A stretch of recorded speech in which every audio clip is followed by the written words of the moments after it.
أعوذ بالله من الشيطان الرجيم بسم الله الرحمن الرحيم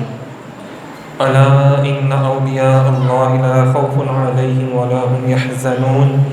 صدق الله مولانا العظيم إن الله وملائكته يصلون على النبي يا أيها الذين آمنوا صلوا عليه وسلموا تسليما الصلاة والسلام عليك يا سيدي يا رسول الله وعلى آلك وأصحابك يا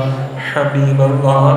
الصلاة والسلام عليك يا سيدي يا رسول الله وعلى آلك وأصحابك يا رحمة للعالمين يا راحة العاشقين يا مراد المشتاقين يا شمس العارفين يا سراج السالكين یا رحمت للعالمین۔ سامعین محترم، آج ماشاءاللہ سے جمعرات کی محفل میں ہم سب ایک مرتبہ پھر دارا جان الحق میں اکٹھے ہوئے ہیں۔ آج کا ہمارا موضوع ہے حضرت عثمان غنی رضی اللہ تعالی عنہ کی سیرت پاک۔ 18 ذوالحج کا تاریخ جو تھی اس میں حضرت عثمان غنی رضی اللہ تعالیٰ عنہ کی شہادت کا واقعہ پیش آیا۔ تو آج ہم لوگ انشاءاللہ تعالیٰ تھوڑا سا ان کے مختصر ان کی حالات زندگی کے بارے میں بیان کریں گے۔ انشاءاللہ تعالیٰ آپ کا بھی ایمان تازہ ہوگا کہ میرے آقا علیہ الصلوۃ والسلام کے پیارے پیارے جو صحابہ تھے ان کی کتنی عظیم شانیں ہیں ان کی، اور دین اسلام کے لیے ان کی کتنی زیادہ خدمات ہیں، اور ان خدمات کا اعتراف کس طرح قرآن نے کیا اور کس طرح ان کی خدمات سے خوش ہو کر نبی پاک صلی اللہ علیہ وآلہ وسلم نے ان کو کیسی کیسی شانوں سے نوازا۔ تو آپ کا بھی ایمان انشاءاللہ تعالیٰ تازہ ہوگا۔ سیدنا عثمان غنی رضی اللہ تعالیٰ عنہ کا نام حضرت عثمان، کنیت ابو عمر، اور لقب جو ہے وہ ذوالنورین ہے، دو نوروں والے۔ آپ سب کو معلوم ہوگا کہ دو نور کیوں کہا جاتا تھا ان کو، دو نوروں والے، کیونکہ نبی پاک صلی اللہ علیہ وآلہ وسلم کی دو بیٹیوں سے آپ کی شادی ہوئی۔ پہلے حضرت سیدہ بی بی رقیہ رضی اللہ تعالی عنہا سے شادی ہوئی۔ تو غزوہ بدر کا جب واقعہ پیش آیا تو غزوہ بدر میں آپ نہیں جا سکے، نبی پاک صلی اللہ علیہ وسلم نے آپ کو منع فرمایا تھا جانے سے، کیونکہ ان کی زوجہ محترمہ بیمار تھیں، اور جب غزوہ بدر فتح کر کے واپس آ رہے تھے تو تب پتہ چلا کہ وہ انتقال فرما گئی ہیں۔ تو حضرت عثمان غنی پھر اس کے بعد پھر دوسری بیٹی سیدہ ام کلثوم رضی اللہ تعالیٰ عنہ سے نبی پاک صلی اللہ علیہ وسلم نے ان کی شادی فرمائی۔ یہ کائنات میں، ہسٹری میں، تاریخ میں پہلی مرتبہ ایسا ہوا کہ اللہ تعالیٰ کے تمام انبیاء میں کبھی ایسا نہیں ہوا کہ کسی نبی نے اپنی دو بیٹیوں کی شادی کسی ایک شخص سے کی ہو۔ تو یہ صرف اور صرف حضرت عثمان غنی رضی اللہ تعالیٰ عنہ کو یہ سعادت حاصل رہی ہے کہ سید الانبیاء کی، اللہ کے پیغمبر، وہ بھی محبوب پیغمبر کی دو بیٹیوں کے ساتھ آپ کی شادی ہوئی ہے، دوسری سیدہ ام کلثوم رضی اللہ تعالیٰ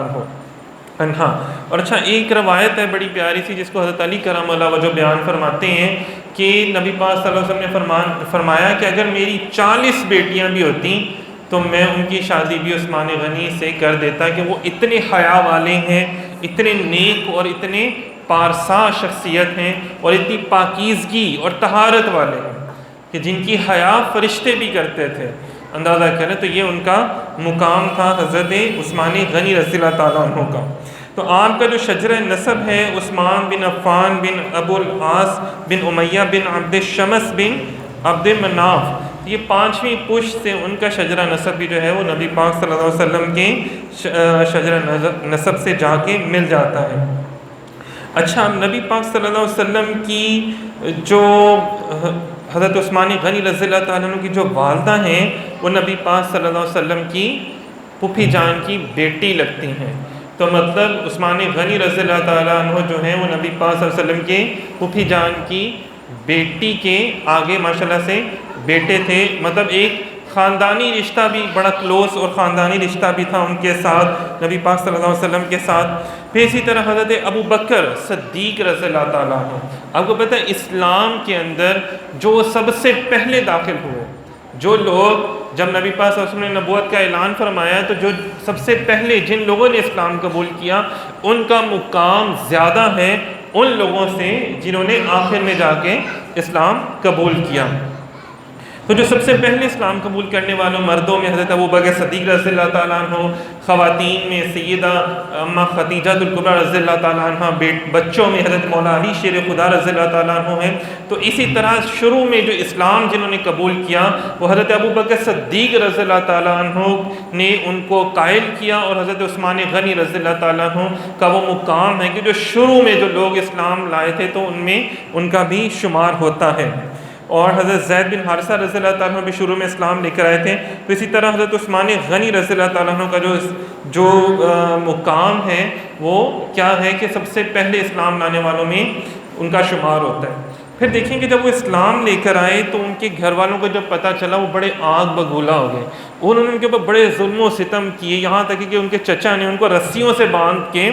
ان کو تہہ خانے میں ڈال دیا۔ لیکن اتنا زیادہ ان کو زد و کوب کیا گیا، مارا گیا، پیٹا گیا، بھوکا رکھا گیا کہ تم یہ دین اسلام جو ہے یہ چھوڑ دو۔ اب اندازہ کریں کہ کتنے بڑے لوگ ہیں کہ ان کو کتنا روکا گیا، کتنا ظلم کیا گیا، لیکن اس کے باوجود بھی انہوں نے کہا کہ نہیں جی نہیں، میں نے حضور کو نہیں چھوڑنا، میں نے اب حضور کا دامن پکڑ لیا ہے، اپنے آقا کا دامن پکڑ لیا ہے، تو میں نے اپنے آقا کا دامن اب کبھی نہیں چھوڑنا، چاہے ظلم و ستم ہوتے رہے۔ آج ہمارے یہاں پہ ذرا سا بھی کوئی تکلیف آ جائے تو ہم کہتے ہیں کہ نہیں یار اللہ تعالیٰ نے میرے ساتھ یہ کرنا تھا، گلے شکوے اللہ سے شروع ہو جاتے ہیں، ہم تو اتنا کچھ کرتے ہیں پھر بھی ہمارے اوپر مصیبتیں نہیں ختم ہوتی۔ تو یہ اللہ والے ہیں کہ جنہوں نے کہا کہ جناب میں تو یہ مذہب نہیں چھوڑ سکتا اور نہ کبھی اس ایمان کی دولت سے دستبردار ہو سکتا ہوں، چاہے آپ میرے جسم کے ٹکڑے ٹکڑے کر ڈالو پھر بھی میں دین اسلام کو نہیں چھوڑوں گا۔ تو ان کا یہ مضبوط ثابت قدمی دیکھ کر، جو پہاڑ کی طرح ان کی ایمان کی قوت تھی، یہ دیکھ کر پھر ان کے گھر والوں نے بھی ان کے سامنے ہتھیار ڈال دیے۔ آپ کو پتہ ہے کہ جتنے بھی ہوئے ہیں لوگ، ہمیں تو بڑے آسانی سے اسلام مل گیا نا، تو ہمارے لوگ پتہ نہیں اسلام کے اوپر تنقیدیں کرنا شروع کر دیتے ہیں۔ تو یہ ان لوگوں کو دیکھیں، آج ہم کہتے ہیں نماز پڑھو تو لوگ نماز نہیں پڑھتے، اور تب نماز پڑھنے پہ روکا جاتا تھا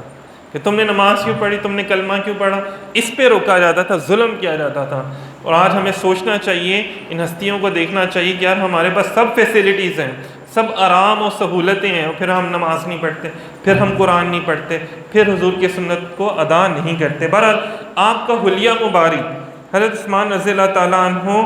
اپنے زمانے میں بہت خوبصورت شخصیت، مشہور تھے ماشاءاللہ سے، کہ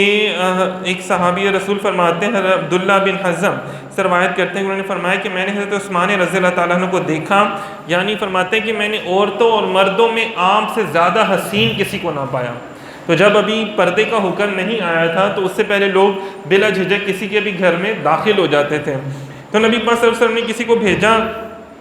حضرت عثمان غنی رضی اللہ تعالیٰ عنہ کے پاس گوشت کا بڑا پیالہ دے کر بھیجا، کیونکہ ان کی بیٹی نبی پاک صلی اللہ علیہ وسلم کی بیٹی جو تھی ان کی زوجہ محترمہ تھیں۔ تو وہ کہتے ہیں صحابی کہ جب میں ان کے گھر میں داخل ہوا تو حضرت عثمان غنی رضی اللہ تعالیٰ عنہ بھی بیٹھے تھے، ان کی زوجہ محترمہ بھی بیٹھی تھی، تو کبھی میں ان کی زوجہ کو دیکھتا، کبھی ان کو دیکھتا، تو کبھی ان کی زوجہ کو اور کبھی ان کو دیکھتا کہ دونوں اتنے حسین ہیں، اتنے چہرے خوبصورت ہیں ان کے۔ تو میں جب واپس آیا تو نبی پاک صلی اللہ علیہ وسلم نے پوچھا کہ کیا تم ان کے گھر گئے تھے اندر؟ فرمایا جی حضور۔ نبی پاک صلی اللہ علیہ وسلم نے ارشاد فرمایا کیا تم نے ان میاں بیوی سے حسین و خوبصورت کسی میاں بیوی کو دیکھا ہے؟ تو میں نے عرض کیا یا رسول اللہ کبھی بھی نہیں میں نے دیکھا، اتنے حسین اور اتنے خوبصورت لوگ کہ جو باہر سے بھی حسین تھے، خوبصورت تھے، اور اس سے کئی لاکھوں کروڑوں گنا اندر سے بھی حسین و خوبصورت تھے۔ اور دیکھیں ان کا حسن کا عالم کیا ہوگا کہ جو خود نبی پاک صلی اللہ علیہ وسلم جن کا حسن بیان کر رہے ہیں، جو خود حسین و جمیل ہیں، جن کا حسن بانٹا جاتا ہے، تو وہ یہ فرما رہے ہیں کہ یار دیکھو میرا عثمان کتنا حسین ہے، اندازہ کریں۔ تو یہ نبی پاک صلی اللہ علیہ وسلم کی شان ہے کہ وہ اپنے غلاموں کو بھی کیسے کیسے انداز میں یاد کرتے ہیں اور ان کا ادب کرتے بھی ہیں اور کرواتے بھی ہیں۔ کہ حضرت عثمان غنی رضی اللہ تعالیٰ عنہ کا بڑا پیاری سی یہ روایت ہے کہ ایک مرتبہ کیا ہوا کہ حضرت عائشہ صدیقہ رضی اللہ تعالیٰ عنہ سے روایت ہے کہ آپ فرماتے ہیں کہ نبی پاک صلی اللہ علیہ وسلم آرام سے ٹانگیں پھیلا کے تشریف فرما تھے، بیٹھے ہوئے تھے، تو کیا ہوا کہ حضرت ابو بکر صدیق رضی اللہ تعالیٰ عنہ آئے تو سلام کر کے بیٹھ کے آپ نے اپنی ٹانگوں کو سمیٹا نہیں، تو آپ ویسے ہی بیٹھے رہے. پھر حضرت ابو بکر صدیق رضی اللہ تعالیٰ عنہ کے بعد حضرت عمر فاروق رضی اللہ تعالیٰ عنہ سلام کیا، بیٹھ کے نبی پاک صلی اللہ علیہ وسلم ویسے ہی تشریف فرما رہے ہیں، آپ نے اپنی ٹانگوں مبارک کو سمیٹا نہیں. پھر حضرت عثمان غنی رضی اللہ تعالیٰ عنہ جب آئے تو نبی پاک صلی اللہ علیہ وسلم نے اپنی ٹانگوں کو سمیٹ لیا، تو کپڑا سیدھا کر کے آپ بیٹھ گئے. تو جب تمام حضرات چلے گئے تو نبی پاک صلی اللہ علیہ وسلم سے عائشہ صدیقہ رضی اللہ تعالیٰ نے پوچھا کہ میرے بابا جان آئے تو آپ نے اپنی ٹانگوں کو نہیں سمیٹا، آپ سیدھے ہو کے تشریف فرما نہیں ہوئے. تو حضرت عمر بھی آئے تو پھر آپ نے، لیکن حضرت عثمان غنی جب آئے تو آپ نے سمیٹ لی اپنی ٹانگیں. فرمایا کہ میرا عثمان کی شان یہ ہے کہ اس کی حیا فرشتے بھی کرتے ہیں تو میں کیوں نہ کروں، کہ نبی پاک صلی اللہ علیہ وسلم بھی جن کے آنے پر جو ہے وہ ٹانگیں سیدھی کر کے آرام سمیٹ کے بیٹھ جائیں، تو اندازہ کریں سرکار نے ان کو کیا شان عطا کی ہوگی کہ ایک مجلس میں سرکار تشریف فرماتے، سرکار تو دیکھ سکتے تھے نا فرشتوں کو، تو فرشتے پیچھے ہٹ گئے. پوچھا پیچھے کیوں ہٹے ہو؟ عرض کیا حضور عثمان جو ہے ان کے یہ جو گریبان کا ایک بٹن کھل گیا ہے، ان کے گریبان کا بٹن. ہمارے یہاں پہ لوگ گریبان کھول کے بیٹھے ہوتے ہیں، 3 4 بٹن کھول کے بیٹھے ہوتے ہیں، جی گرمی بتھیری ہے. اور وہ دیکھیں کہ فرشتے بھی ان کی حیا کر رہے ہیں کہ جی ان کے گریبان نظر آنا شروع ہو گیا ہے. اندازہ کریں ہماری ماؤں بہنوں بیٹیوں کو بھی یہ بات سوچنی چاہیے کہ جس بندے کی گریبان کا بٹن کھل جانے سے فرشتے پیچھے ہٹ گئے ہیں، تو جس بہن کا اگر سر سے دوپٹہ اتر جائے تو فرشتے آئیں گے کیا اس کے بعد؟ جس بھائی کا جناب سب حیائی ختم ہو جائے، کپڑے کیسے آج کل ہمارے لڑکوں نے بھی پہنے ہوتے ہیں، تو کیا فرشتے وہاں پر آئیں گے؟ پھر رحمتیں نہیں آئیں گی نا، کرم نہیں ہوگا. بہرحال کہ ادب والوں کا یہ شان، ادب والوں کی یہ شان ہوتی ہے کہ جو ادب کرتا ہے نا پھر اس کے اوپر کرم بھی کیا جاتا ہے. تو حضرت عثمان غنی رضی اللہ تعالیٰ عنہ ایک مرتبہ کیا ہوا کہ نبی پاک صلی اللہ علیہ وآلہ وسلم احد کے پہاڑ کے اوپر تشریف فرما تھے، تو ایک دم پہاڑ ہلنے لگا. تو نبی پاک صلی اللہ علیہ وسلم نے کیا فرمایا؟ اے احد ٹھہر جا کہ تیرے اوپر ایک نبی، ایک صدیق اور 2 شہید موجود ہیں.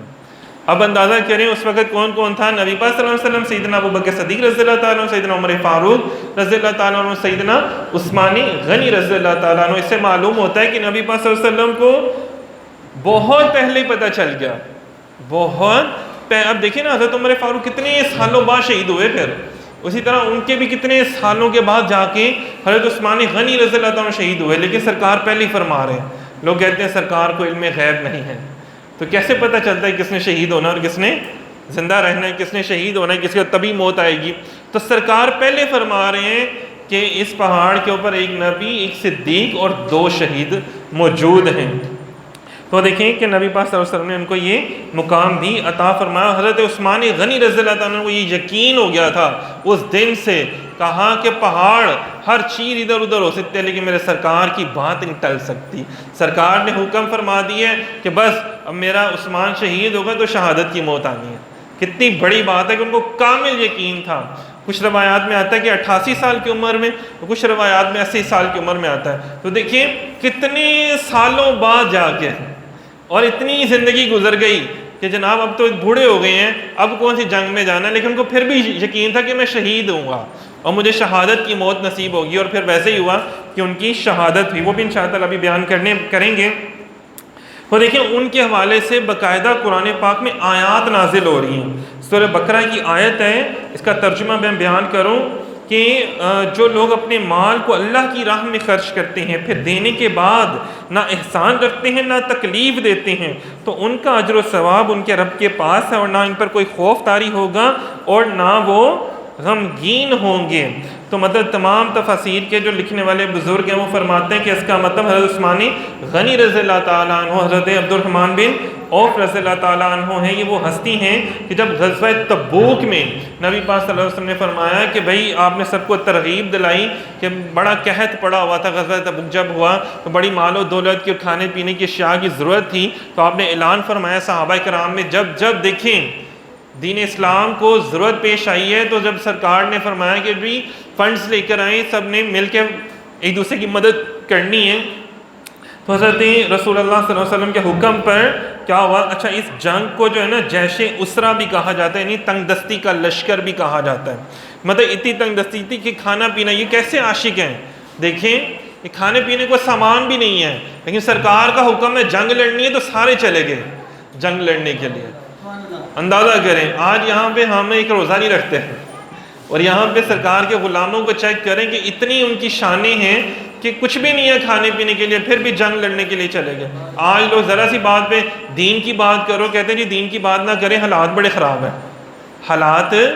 بڑی خراب ہیں، دین کی بات نہ کریں۔ لیکن دیکھیں صحابہ میں سے کسی نے نہیں کہا یا رسول اللہ حالات بڑے خراب ہیں، کھانے پینے کچھ نہیں ہے اور آپ کہہ رہے ہیں جنگ لڑنے جانا ہے۔ تو دیکھیں وہاں پر اللہ کی مدد پھر کیسے نازل ہوتی ہے۔ حضرت عثمان غنی رضی اللہ عنہ تشریف لے کر آئے، عرض کیا یا رسول اللہ میں 100 اونٹ دیتا ہوں ساز و سامان کے ساتھ، آپ قبول فرمائے میری نظر کو۔ تب جب قحط پڑا ہوا تھا تب 100 اونٹ دینا بہت بڑی بات تھی اس دور کے اندر،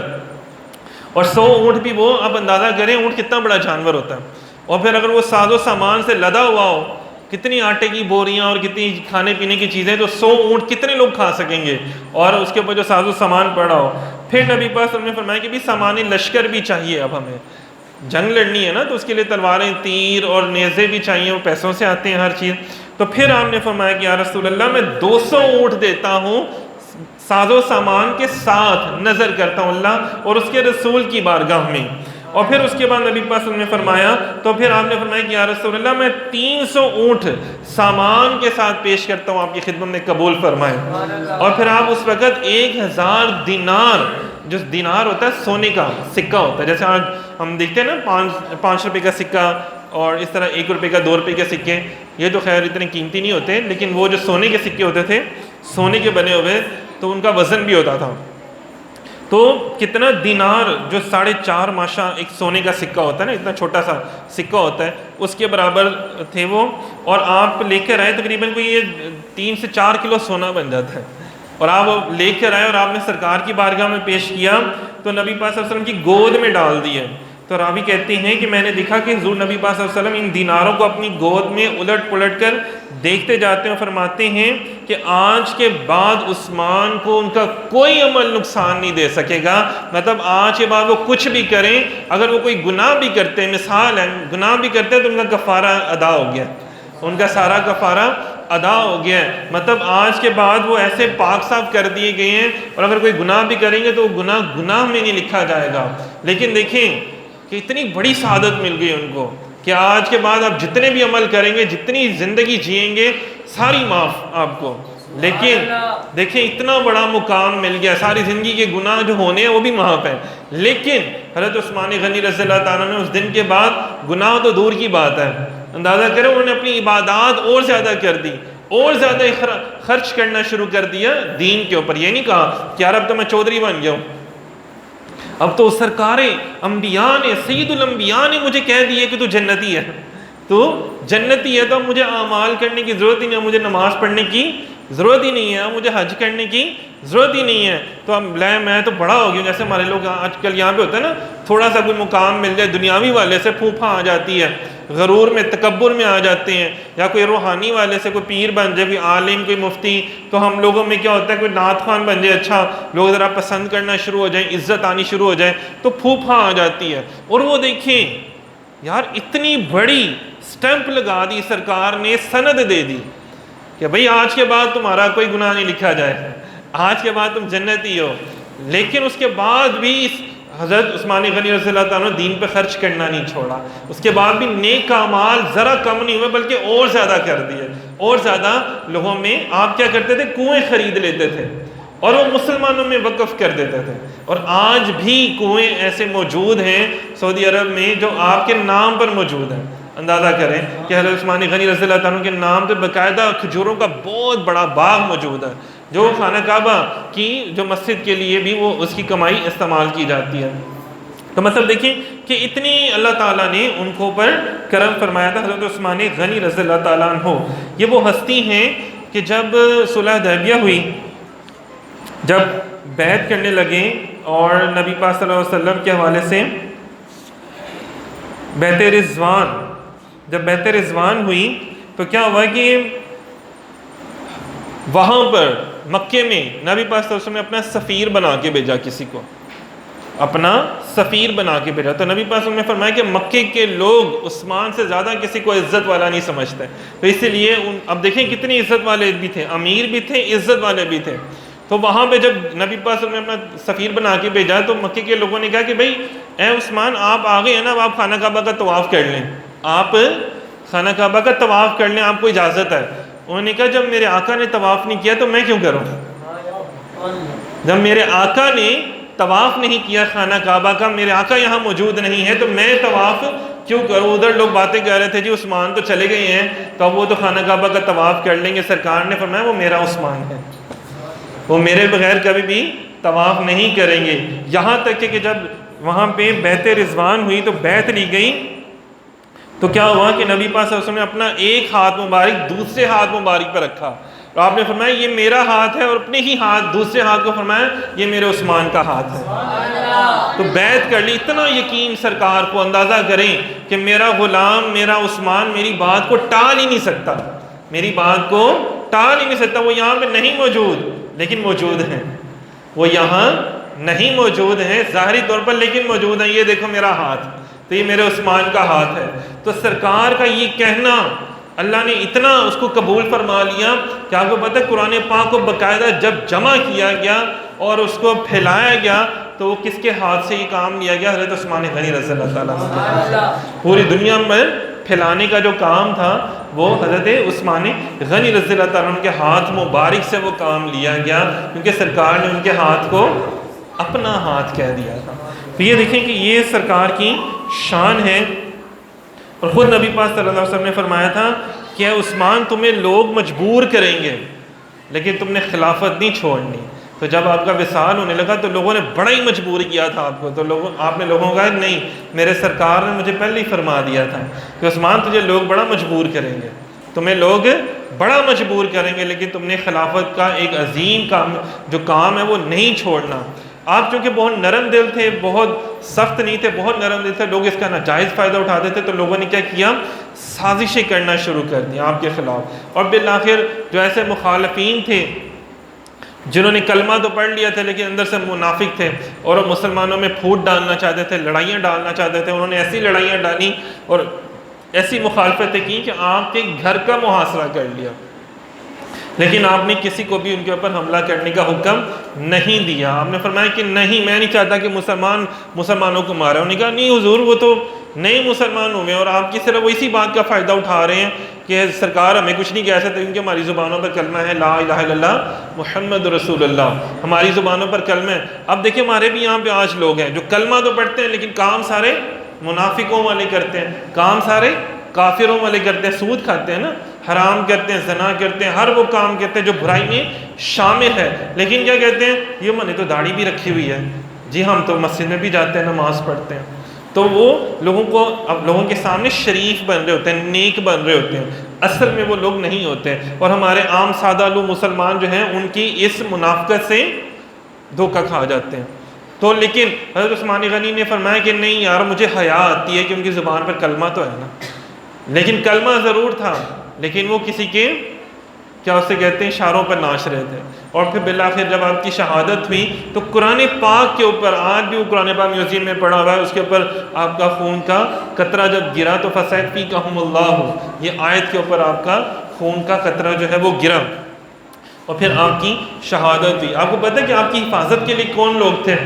جب لوگوں نے حملہ کیا تو حضرت امام حسن اور امام حسین پاک رضی اللہ تعالیٰ عنہ وہاں موجود تھے جو آپ کی حفاظت کے لیے مولا علی نے مقرر کیے تھے. اور بڑے بڑے صحابہ اکرام کے بیٹے ان کی حفاظت کر رہے تھے کہ یہ دیکھیں کتنی آپس میں محبت کرتے ہیں. اور جو لوگ ہیں وہ ان کے بارے میں کتنی غلط باتیں پھیلاتے ہیں کہ صحابہ اہل بیت سے محبت نہیں کرتے تھے. تو دیکھیں کہ نبی پاک صلی اللہ علیہ وسلم جن کے ساتھ اپنی 2 بیٹیوں کی شادی کر دی تو ان کا مقام کیا ہوگا کہ مولا علی بھی جن کی عزت کرتے تھے. حضرت عبد الرحمن بن عوف رضی اللہ تعالیٰ عنہ خلافت کی بات آئی نا تو انہوں نے پوچھا اے علی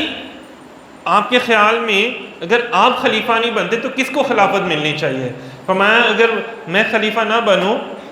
لیکن جو سب سے زیادہ مستحق بندہ ہے, جو اس کی استطاعت بھی رکھتا ہے, اور جو سب سے زیادہ نیک و شریف انسان ہے وہ عثمان غنی ہے.